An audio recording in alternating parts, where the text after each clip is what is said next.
역세권 아파트 경매 물건입니다. 위치는 경기도 부천시 중동에 있는 동원 아파트고요. 그래서 이게 이제 1호선 중동역이죠.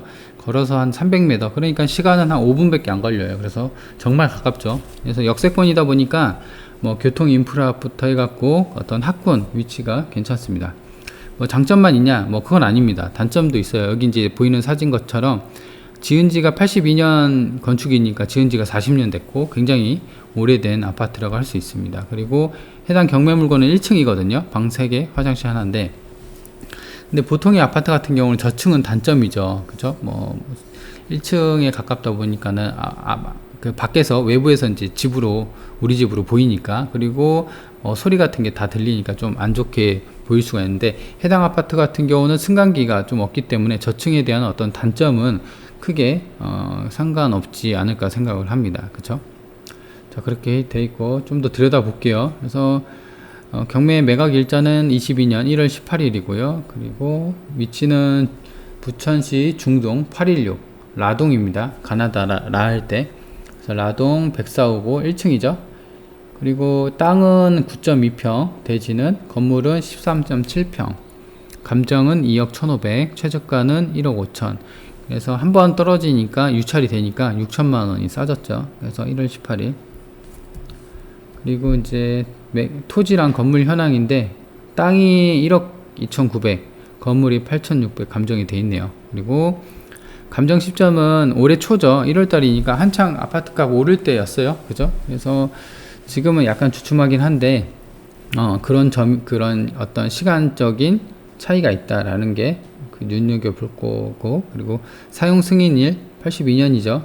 5층 되고, 그래서 임차인 현황인데 지금 세입자 분이 2천에 40에 월세를 살고 있어요. 근데 물어줄 건 없어요. 왜냐면 건물 등기부 등본에 보면 이 말소기준 권리 있죠. 그래서 2020년 3월 6일 이전보다 앞선 세입자이기 때문에, 그리고 배당 요구도 했죠. 배당 요구 종기일이 3월 2일인데 2월 25일 날 했죠. 그래서 정상적으로 했기 때문에 이 사람은 배당금 2천만 원을 배당금으로 받아갑니다. 그래서 크게 물어줄 건 없다라고 보시면 될 것 같아요. 그리고 평면도죠. 그래서 뭐 101호부터 102호, 103호 이렇게 돼 있고 104호 아파트다라고 보시면 될 것 같습니다. 그래서 이 아파트 같은 경우는 그나마 그 계단식 아파트죠. 복도식보다는, 복도식은 좀 시끄럽잖아요. 그죠? 계단식 아파트고, 보시는 것처럼 희미해서 보일지 모르겠는데 방이 3개예요. 그죠? 안방 하나, 둘, 3개. 그 다음에 거실, 앞뒤 베란다 통으로 터져 있고, 그죠? 그리고 화장실이 하나로 보입니다. 욕실 하나. 그리고 지금 세대수는 185세대, 5층 건물 82년식, 그리고 그쵸? 개별 난방 도시가스 동원건설에서 졌네요. 그렇게 되어 있습니다. 그리고 그 전용 면적이 45제곱미터니까 13평 정도 돼요. 근데 이제 방 3개가 빠졌으니까 약간 작은 느낌은 있어요. 그쵸? 그리고 계약 면적이 있는데 이게 65제곱미터예요. 그래서 이제 우리가 실제 뭐 몇 평 아파트 할 때 19평 아파트 정도 되겠습니다. 그리고 라동이죠. 라동이고 공시가격은 뭐 1억 3천부터 1억 4천이 됐는데 크게 뭐 의미는 없습니다. 시세가 중요하니까. 자, 그래서 위치는 여기가 중동역이에요. 그래서 여기 동원 아파트니까 굉장히 가깝죠. 위치적으로 봐더라도 여기 초등학교 바로 앞에 있고 버스 정류장 있고, 그리고 위에는 이제 또 대단지가 있거든요. 좀 더 볼까요? 보시면 그쵸, 여기. 그래서 정확한 그 한번 거리를 재보면, 물론 이제 뭐 횡단보도 건너고 뭐 이러면은 좀 더 길어지겠죠. 그래도 대략 한 370m, 도보는 한 5분 정도 걸리네요. 그리고 앞에 초등학교 있고, 그리고 좀 보시면 역 주변으로 인해서 좀 학교가 지적도를 볼게요. 거의 이제 주거 지역이죠. 그래서 지금 역 쪽으로 이런 아파트, 그 다음에 여기 푸르지오가 여기부터 들어왔네요. 역 쪽으로 해서. 그래서 제 생각으로는 여기 아파트가 좀 오래되긴 했지만 오히려 이게 장점인가 아닌가 싶어요. 왜냐면 지금 지은 지가 40년 됐잖아요. 그러면 재건축이나 재개발 이슈가 이제 불면은 한 번 더 가격이 더 튀지 않을까 싶어요. 그죠? 그래서 물론 이제 재개발이나 재건축 나오면 그때부터 뭐 10년, 20년 가는데 미리 뭐 임대나 세를 잘 주고 있다고 하면은 그냥 계속 뭐 임대 놓고 잊어버리는 거죠. 그렇죠? 그렇다가 이제 어떤 이슈가 바람이 불면 그때 이제 팔거나 아니면 재건축이나 재개발로 인해서 좀 덕 좀 보는 그럴 수도 있는 그런 아파트입니다. 그렇죠? 근데 워낙 그 재건축이나 재개발은 워낙 오래 걸리기 때문에 그 장기에 대한 어떤 부담감이 없는 분들한테는 좋을 것 같아요. 그러니까는 뭐 실거주 하면은 좋죠. 그냥 아예 그냥 사는 정도로 해버리면 살면서 본인이 거주하면서 뭐 왜 그 재건축이나 이런 거 왜 안 되나 이럴 필요는 없잖아요. 그냥 사는 아파트니까. 그쵸? 그런 용도는 괜찮은 것 같아요. 그래서 지금 학교도 보시면 이 초등학교도 있고 여기 고등학교 이렇게 웬만한 초중고는 다 있어요. 여기 반경이 대략 한 500m 밖에 안 되거든요. 근데 여기 중학교, 초등학교 뭐 많이 있죠. 그래서 위치는 그리고 아파트 대단지가 있기 때문에 보통 이러면은 주변 인프라가 좋아지기 마련이에요. 그쵸? 그래서 이런 어떤 장점이 있는 아파트다라고 보시면 될 것 같습니다. 그래서 좀 더 사진을 들여다보면은 외관은 조금 허름해 보이죠.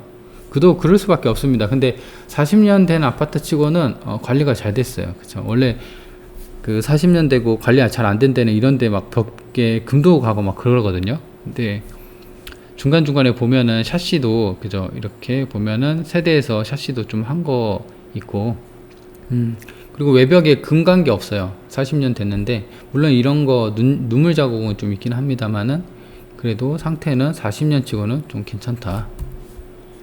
그쵸? 여기도 이렇게 돼 있고 여기가 이제 해당 그거예요. 그래서 옛날 아파트 같은 경우는 4를 F로 표시하죠. 그쵸? 그래서 여기 호스라고 좀 보여집니다. 근데 이 여기랑 차이점이 여기는 이제 최근에 샤시를 한 것 같아요. 약간 하얗죠. 근데 여기는 물론 이제 방범창만 좀 색깔이 연하고 안에는 흰색이긴 한데 약간 수리가 조금 필요한 부분이지 않나 싶어요. 그리고 이거는 다음 부동산에서 퍼온 건데요.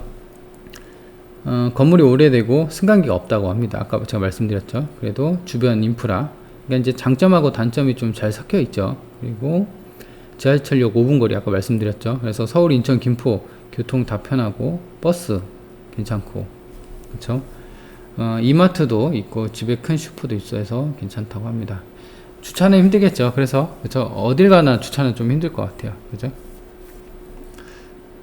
그리고 이제 자주 고장은 물이 잘 안 나온다. 예, 요거는 이제 집주마다 다 그런 사정이 있죠. 그리고 윗집이 너무 시끄럽다고 합니다. 이것도 이제 잘 들어가야겠죠. 예, 잘못 걸리면은 너무 시끄러우니까. 이거는 근데 뭐 알 수가 없죠. 이거는 뭐 아랫집, 윗집.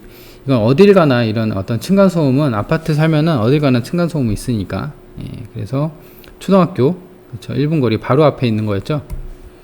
그리고 공원도 있다고 하네요. 바로 앞에 공원도 있고, 그리고 버스 정류장이 이제 바로 앞에 있는데 송내역, 부천역, 웬만한 뭐 춘희역, 그 다음에 공항, 김포공항, 개봉역까지. 그래서 이 버스 정류장이 아까 제가 말씀드린 요거예요. 요거. 자, 그렇게 되어 있고 주차장은 이렇게 좀 잘 정비가 되어 있네요. 근데 딱 봐도 주차 공간이 좀 모질러 보이죠. 마트도 좀 이렇게 있고요. 자, 그래서 이제 일단 중요한 건 시세인데 보면은 매매입니다. 매매 같은 경우는 최대 뭐 2억 6천까지도 찍었어요. 갑자기 올해 많이 올랐어요. 그죠? 올해 보시면 21년 초만 해도 한 2억도 안 됐는데 지금 1억 9천 그죠? 1억 9천 요 정도 됐었는데 21년 들어서 갑자기 많이 올랐죠. 근데 여기 아파트만 그런 게 아니라 다 올랐을 겁니다. 65제곱미터 그죠? 맞죠? 19평형. 그래서 뭐 최고가 2억 6천이고 제일 적은 게 2억 3천이라고 하네요. 근데 감정가가 1억 5천 돼 있죠.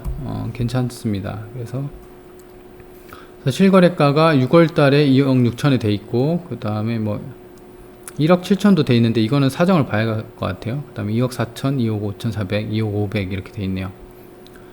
그래서 이렇게 돼 있고 그 다음에 이제 전세입니다. 전세는 1억 중후반까지 중반 초중반까지 돼 있어요. 1억 2천에서 1억 3천까지 전세가 돼 있고 그다음 월세입니다. 월세 같은 경우도 2천에 40, 45 아까 세입자가 2천에 40 들어와 있었죠. 그래서 뭐 1000에 50도 되고 그런 것 같아요. 2천에 40.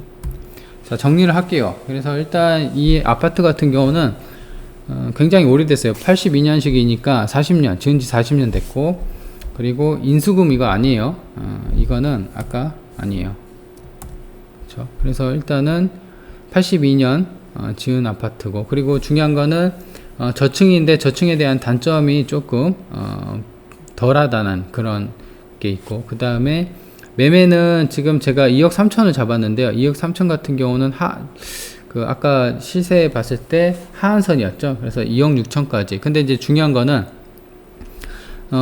지금 아파트 값이 좀 주춤하고 있어요. 그쵸? 그래서 현장 분위기를 좀 봐야 되니까 인근 부동산 가서 반드시 매매 시세랑 전월세 시세를 탐문을 해서 인근 부동산 사장님한테 여쭤보고 해서 시세를 정확히 파악을 해야 할 것 같아요. 근데 이제 어떤 공부상 네이버 부동산, 그 다음에 다음 부동산에서 나온 거는 최저치가 2억 3천이다. 하지만 그래도 최저가가 지금 1억 5천이죠. 그러니까 벌써 시세 하한선, 이게 만약에 2억 3천이 최하한선이라고 하면 벌써 8천만 원이 싼 거죠. 그렇죠? 그런 가격 메리트가 있다라고 보시면 될 것 같습니다. 게다가 이제 플러스 지금 이거 같은 게 40년식이니까 향후 뭐 재건축이나 재개발 이슈 불면은 그때 또 한번 가격이 또 오르지 않을까 싶습니다. 자, 그리고 월세나 전세 시세도 괜찮죠. 아까 보시는 것처럼 매매는 그렇게 치고 전세가 1억 초중반, 그죠? 1억 2천, 1억 3천 이렇게 돼 있으니까, 그리고 월세도 2천에 40, 45 돼 있으니까 산 다음에 뭐 월세를 들여놔도 되고, 그 다음에 전세를 들여놔도 되고, 여러모로 조금 어떤 임대나 이런 거에 대해서도 수요가 좀 풍부할 것 같네요. 역세권이니까. 물론 이제 그 인테리어나 이런 수준에 따라서 좀 다를 수가 있어요. 네, 그렇죠? 자, 그러면 해당 영상은 여기까지 하고요. 네, 그리고 좋아요랑 구독 한 번씩 눌러주세요.